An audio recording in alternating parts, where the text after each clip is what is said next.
ITM, and I'm interested in doing technology development work. When one is looking for a job, one should always have an objective in mind. It's always important to stay positive and persevere. Romans 5:3-4 says, "We rejoice in our sufferings, knowing that suffering produces endurance, and endurance produces character, and character produces hope." When I first went to college, my degree was in electrical engineering.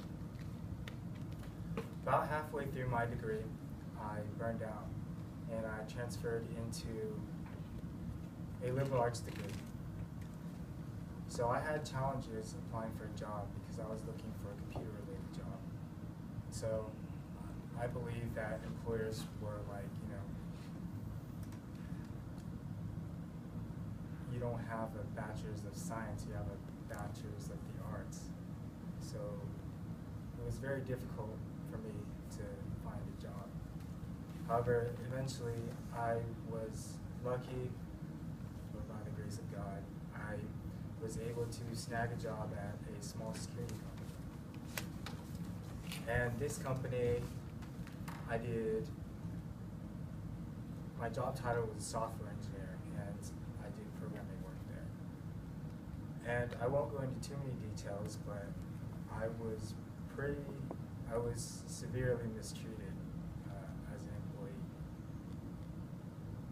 However, at that time, I knew that I had a job and I was getting paid, and it was something to do.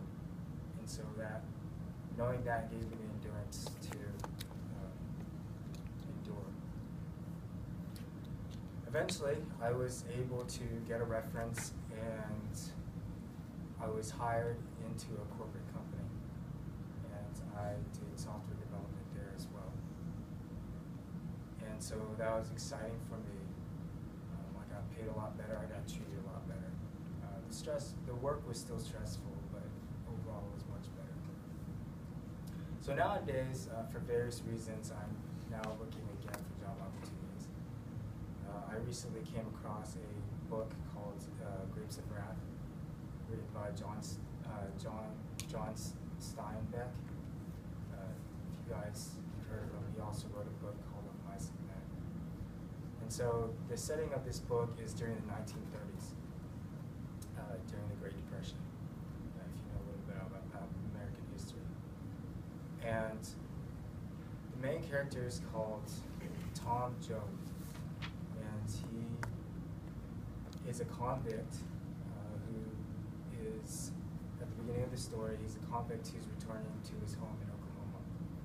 And at this time, he's being evicted by authorities from his home, and he decides to go with his family to California for work.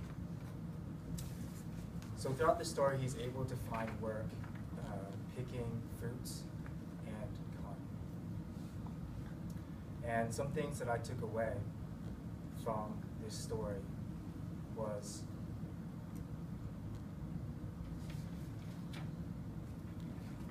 pretty much all of the characters inside the story enjoyed food.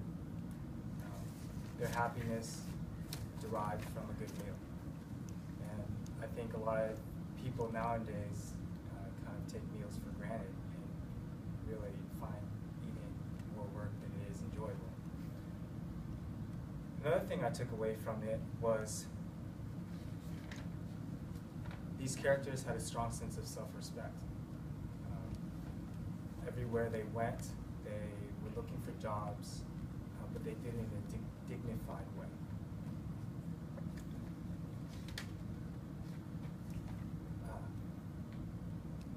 On top of that, all the characters had a willingness to work.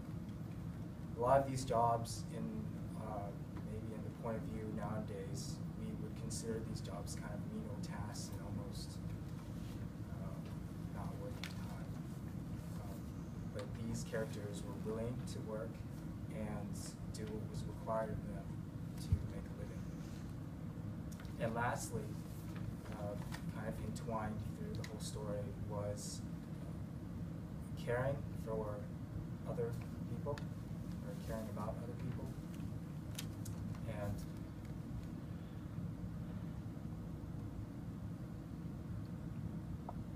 this I found, and even kind of when I learned, going through the story, it's difficult, especially when you can't really feed yourself and your family, to be nice to other people or care about them.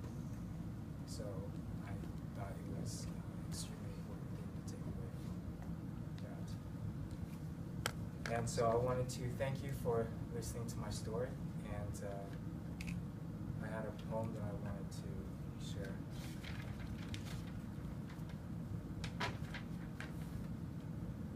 I bargained with life for a penny, and life would pay no more. However, I begged at evening when I counted my scanty store. For life is a just employer. He gives you what you ask, but once you have set the wages, why you must bear the task. My words for menials hire, only to learn dismayed that any wage that I asked of life